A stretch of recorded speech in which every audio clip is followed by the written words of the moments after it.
இந்த மாதிரி நல்ல காரசாரமாக செட்டிநாடு ஸ்டைலில் மட்டன் கிரேவி சிக்கன் கிரேவி ரெண்டுமே செஞ்சு சாப்பிடணும் ஆசையாக இருந்தால் இந்த மசாலா வறுத்தரைச்சி போட்டு பாருங்கள். அதுக்கு ஒரு பேனில் 1 டீஸ்பூன் எண்ணெய் ஊற்றிக்குங்க. அதில் 3 டேபிள் ஸ்பூன் முழு மல்லி சேர்த்து 30 செகண்ட்ஸ் நல்லா வறுத்துக்குங்க.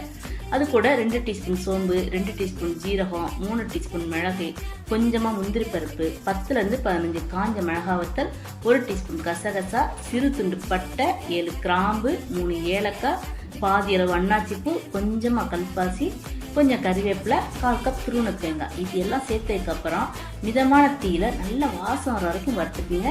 மசாலா நல்லா இந்த மாதிரி கலர் மாறி வந்த உடனே அடுப்பை ஆஃப் பண்ணிவிட்டு மசாலா இன்னொரு தட்டில் போட்டு ஆற வச்சுருங்க. இப்போ நல்லா ஆறினதுக்கப்புறம் மிக்சி ஜாரில் சேர்த்து மசாலா அரைக்கிற கொஞ்சமாக தண்ணியும் சேர்த்து நல்லா நைஸாக இந்த மாதிரி அரைச்சி எடுத்துருங்க.